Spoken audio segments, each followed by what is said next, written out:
IT job కోసం try చేస్తున్నారా? Coding ట్యూటర్లో training తో పాటు stipend and 100% job guarantee. Hi viewers, India's largest digital media network Suman టీవీకి స్వాగతం. ప్రస్తుతం మనతో ఉన్నారు ఐఏఎస్ ట్రైనర్ మరియు సామాజికవేత్త మన బాలలత మేడం గారు ఉన్నారు. సో ఈ రోజు మన కవిత గారికి బెయిల్ వచ్చింది, దాని గురించి మేడంతో మాట్లాడదాం. మేడం నమస్తే. మేడం నమస్తే అండి. మేడం బాగా వైరల్ అయిపోతూ ఉంది ఢిల్లీ లిక్కర్ స్కామ్ కేసులో. ఆల్రెడీ మార్చి 15న కవితను జైల్లో వేసేశారు. అయితే ఇప్పుడు తనకి బెయిల్ వచ్చిందనమాట.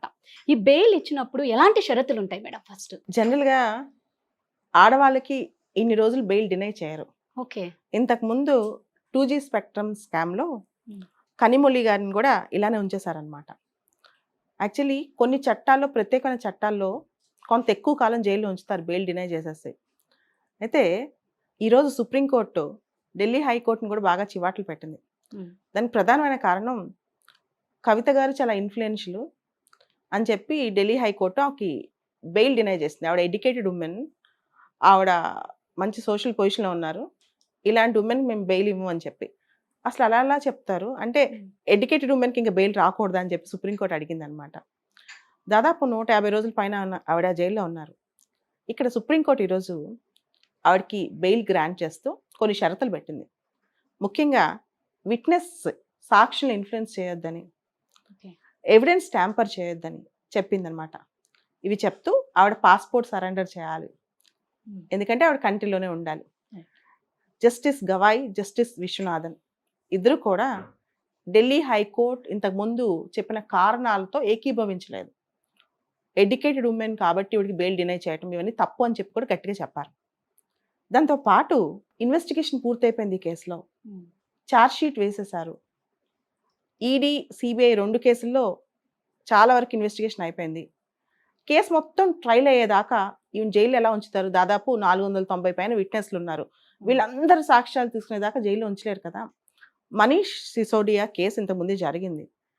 సుప్రీంకోర్టు దాదాపు ఏ మాటలు చెప్పింది, 15 నెలలు జస్ట్ అండర్ ట్రయల్గా ఒక వ్యక్తిని ఉంచుతారా విచారణ ఖైదీగా? నువ్వు తప్పు చేసి నిర్ధారించుంటే తప్పు ఉంచవచ్చు జైల్లో. So under trial custody is not a punishment అంది. ఒక పనిష్మెంట్ కాకూడదంది సుప్రీంకోర్టు. అంటే కేవలం ఒక నింద మోపి నువ్వు తప్ప ఒప్ప నిర్ధారించకుండా 10 నెలలు, 15 నెలలు, 5 నెలలు జైల్లో ఉంచడం తప్పు అని కూడా చెప్పింది సుప్రీంకోర్టు ఈ రోజున. అంటే విచారణ ఖైదీగా అంటే ఏమైందంటే ఎవరిపైనైనా కేసు వేసేయచ్చు, ఏదైనా వేసేయచ్చు, తర్వాత వాళ్ళని జైల్లో పెడతారు. ఆ తర్వాత కదా in fact under trial it self అంటే జైల్లో ఉంచడం, తప్పు చేయకముందే జైల్లో ఉంచడమే పెద్ద పనిష్మెంట్ అయిపోతుంది అనమాట. యాక్చువల్లీ ఎకనమిక్ అఫెన్సెస్లో, ఇలాంటి పెద్ద పెద్ద ఆర్థిక నేరాల్లో సౌత్ గ్రూప్ ఇది ఫర్ ఎగ్జాంపుల్ ఇదే అనుకుందాం, ఆ ట్రాన్సాక్షన్స్ ఎక్కడ జరిగినాయి, ఎలా జరిగినాయి, ఇవన్నీ ప్రూవ్ చేయడం తేలికైన విషయాలు కాదు. ఇవన్నీ చివరికి ప్రూవ్ అవ్వవు. ఈవెన్ 2G స్పెక్ట్రమ్ కూడా చాలా పెద్ద స్కామ్ అన్నారు, కానీ ఇంతవరకు ఏమీ ప్రూవ్ అవ్వాలి. 10 ఏళ్ళు 15 ఏళ్ళ నుంచి నడుస్తుంది. ఇది కూడా అంతే అనమాట. ఈ ఒక్కసారి ఇది ట్రయల్కి వచ్చిన తర్వాత దీన్ని ప్రూవ్ చేయడం అంత ఈజీ కాదు. కాబట్టి ఆల్మోస్ట్ మీరు చూస్తే మనీష్ సిసోడియా బెయిల్ కానీ, ఇప్పుడు కవిత గారి బెయిల్ కానీ, ఇవన్నీ జస్ట్ వరకు ట్రయల్లో వాళ్ళు ఉన్నారు, జైల్లో ఉన్నారు. తర్వాత ఇదంతా అండర్ ట్రయల్గా వాళ్ళు ఉంది. చాలా మందికి తెలియదు. జైలుకి వెళ్ళిపోయింది అంటే కేసు అయిపోయింది, వాళ్ళపైన తప్పు వేసేసారు, జడ్జెస్ డిసైడ్ చేశారు, వీళ్ళు జైలుకి వెళ్ళారు అనుకుంటారు. సామాన్య ప్రజలకి ఇదంతా అర్థం కాదు. ఇదంతా కూడా అండర్ ట్రయల్ మాత్రమే. ఇంకా విచారణ జరగలే ఈ కేసులో, ట్రయల్ స్టార్ట్ అవ్వాల. కోర్టు ఏం చెప్పిందంటే ఎప్పుడు ట్రయల్ పిలిస్తే అప్పుడు రావాలి, 10 లక్షలు బాండ్ కట్టాలి, ఇవన్నీ చెప్పింది అనమాట. సో ఇది అక్యూజ్డ్ వేరు, కన్విక్టెడ్ వేరు. అక్యూజ్డ్ అంటే ఎవరిపైనైతే నింద ఆరోపించబడి ఉందో వాళ్ళు అక్యూజ్డ్. కన్విక్టెడ్ అంటే ఎవరిపైనైతే నింద ప్రూవ్ అయిందో వాళ్ళు కన్విక్టెడ్ అనమాట. ఈ కేసులో వీళ్ళెవరు ఇంకా కన్విక్షన్ అవ్వలేదు, ఇదంతా అక్యూజ్ స్టేజ్ అనమాట. సో దానికి దీనికి చాలా తేడా ఉంది. క్రిమినల్ లాలో ఒక సిద్ధాంతం ఉంటుందండి, let 100 culprits escape, 1 innocent should not get punishment. అంటే 100 మంది దోషులైనా తప్పించుకోవచ్చు, కానీ ఒక నిర్దోషికి శిక్ష పడకూడదు. అలానే the guilt of the accused should be proved beyond reasonable doubt.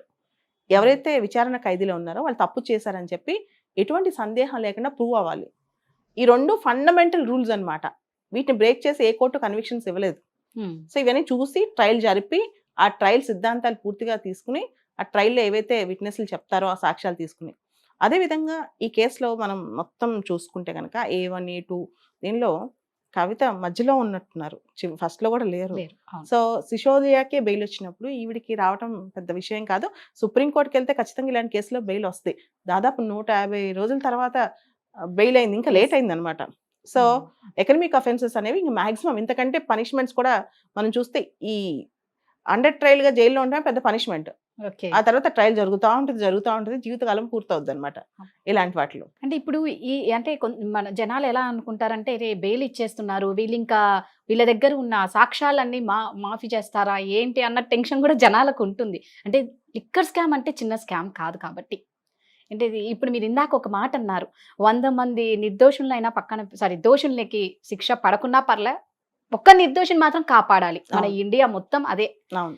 కానీ దానివల్ల నేరాలు ఎక్కువ అవుతాయి కదా మేడం, అంటే మామూలుగా. అంటే అఫెన్సెస్ రకరకాలండి. ఆర్థిక పరమైన నేరాలు వేరు, తర్వాత క్రిమినల్ ఎవరైతే క్రిమినల్ యాక్ట్స్ ఉంటాయో, రేప్ కానీ మర్డర్ కానీ, అవి వేరు. దీనికి స్ట్రాంగ్ చట్టాలు ఉన్నాయి. ప్రివెన్షన్ ఆఫ్ కరప్షన్ యాక్ట్ కావచ్చు, prevention of money laundering act కావచ్చు, ఇవన్నీ ఉన్నాయి. ఈరోజు కూడా supreme court prevention of money laundering act section 45 దానిలో ప్రొవిజన్ గురించి పర్టికులర్గా చెప్పిందనమాట. ఉమెన్కి స్పెషల్ కన్సిడరేషన్ ఉంటుందని చెప్పి ఇలాంటి కేసుల్లో. ఆ లాని పార్లమెంట్ తయారు చేస్తుంది. ఆ లాని కాదని జడ్జెస్ కూడా పెద్దగా చేయాల్సిన స్కోప్ కూడా అక్కడ ఉండదు.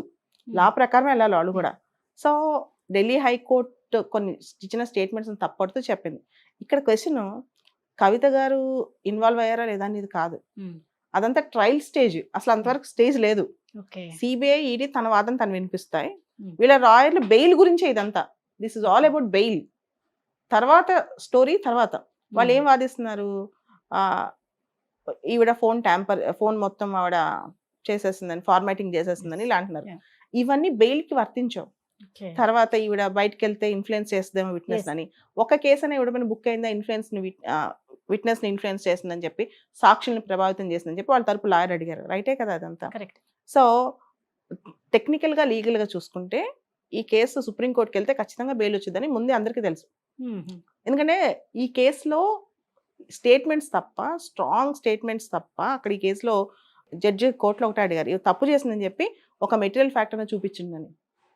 ఈవిడ తప్పు చేసిందని చెప్పి నాకు మెటీరియల్ చూపించండి, ఈవిడ పైన డైరెక్ట్గా మీ దగ్గర ఎవిడెన్స్ ఉంది అని చెప్తే పెద్దగా అక్కడ వాళ్ళు ప్రొడ్యూస్ చేయగలిగింది కూడా ఏం కనిపించలేదు ఈ రోజున. సో ట్రయల్ ఏమైనా ప్రొడ్యూస్ చేస్తారేమో మనకు తెలియదు. సో ఇవన్నీ చాలా ఉన్నప్పుడు ఖచ్చితంగా బెయిల్ వచ్చే అవకాశం ఉంది. మీకు బెయిల్ వచ్చిద్దా రాదా అని చెప్పి ఇందాక నేను లైవ్ చూసాను అనమాట. మీకు వాళ్ళు ఎవరైతే ఇన్స్టిట్యూషన్స్ ఉన్నారు, ఈడీ కానీ సిబిఐ కానీ, వాళ్ళ లాయర్స్ని జడ్జెస్ అడిగే క్వశ్చన్ బట్టే మీకు అర్థమైపోయింది జడ్జి వాళ్ళతో ఎంత స్ట్రాంగ్గా మాట్లాడుతున్నారు, ఎలాంటి క్వశ్చన్స్ అడుగుతున్నారు, ఎంత హార్ష్గా మాట్లాడుతున్నారు అని చెప్పి. అక్కడ 2-3 పాయింట్స్ జడ్జి లేవనెత్తారనమాట. ఒకటి, ఆవిడ మహిళ. 2, ఇన్వెస్టిగేషన్, ఆవిడ తరపున ఇన్వెస్టిగేషన్ కంప్లీట్ అయిపోయింది, ఇంకా ఆవిడని కస్టడీలో ఉంచుకోవాల్సిన అవసరం లేదు. 3, ఛార్జ్ షీట్ ఫైల్ అయిపోయింది. ఆవిడ బాధ్యత గల, ఇంతకుముందు ఒక ఎంపీగా చేశారు, ఇప్పుడు ఎమ్మెల్సీ. ఆవిడ ఎక్కడికో పారిపోద్ది, ఫ్లై అయిపోద్ది ఇండియా నుంచి అనే ధోరణి అయితే లేదు. ఆవిడ ఎక్కడికైనా ఇండియాలో ఉండాల్సిందే. సో ఇటువంటి సందర్భంలో ఆవిడకి ఎందుకు డినై చేయాలి? Bail is a rule, jail is an exception. జనరల్గా ఇండియన్ క్రిమినల్ లాలో మర్డర్ చేసినా, రేప్ చేసినా, నువ్వేం చేసినా సరే బెయిల్ వస్తాయి. Bail is a rule, jail is an exception. ఎందుకు బెయిల్ ఇవ్వరు? వీళ్ళు బయటకు వస్తే సాక్షులను ప్రభావం చేస్తారేమో, లేదా వీళ్ళు బయటకు వస్తే సాక్ష్యాలు తారుమారు చేస్తారా, లేదా వీళ్ళు బయటకు వస్తే ఎవరైనా బెదిరిస్తారేమో, పారిపోతారేమో, అంటే లా నుంచి తప్పించుకుంటారు, చట్టం నుంచి తప్పించుకుంటారేమో. అటువంటి సందర్భంలో లేకపోతే బెయిల్ ఇస్తారు. ఎందుకంటే ట్రయల్ అనేది చాలా టైం పడుతుంది ఇలాంటి కేసుల్లో. ఎంతో మంది, ఎన్నో డేట్స్ ఉంటాయి దీనిలో, ఎంతో ట్రయల్స్ ఉంటాయి. మీరు చూడండి, పెద్ద పెద్ద కేసులు ఇండియాలో 10 ఏళ్ళు 20 ఏళ్ళు కూడా ట్రయల్స్ జరుగుతూనే ఉన్నాయి. మరి అలాంటప్పుడు ఎన్ని రోజులు వీళ్ళు జైల్లో పెడతారు? ఈవెన్ మనీష్ సిసోడియా అని కూడా ఎన్ని రోజులు పెట్టగలరు? అరవింద్ కేజ్రీవాల్ నాకు తెలిసి నెక్స్ట్ వీక్లో ఆయనది కూడా సుప్రీంకోర్టుకి వస్తుంది.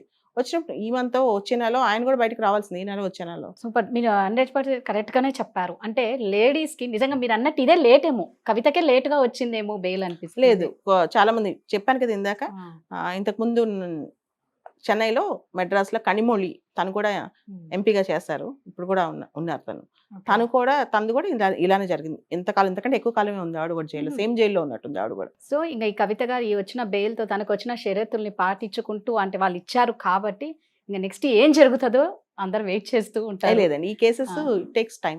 టైం తీసుకుంటారు. చాలా మీరు చూడండి, చాలా కేసెస్ ఉన్నాయి ఇలాంటివి. ఇవన్నీ కూడా ఈ రోజు తెలియవి కాదు, ఇప్పుడు తెలియవి కాదు, ఇంకా అది నడుస్తా ఉంటాయి. నడుస్తూనే ఉంటుంది. మీరు అన్నట్టు సంవత్సరాల కొద్ది ఇంకేదో లైఫ్ లాంగ్ నడుస్తూనే ఉంటదేమో, లైఫ్ టైం అంతా పడుతుంది పడుతుంది.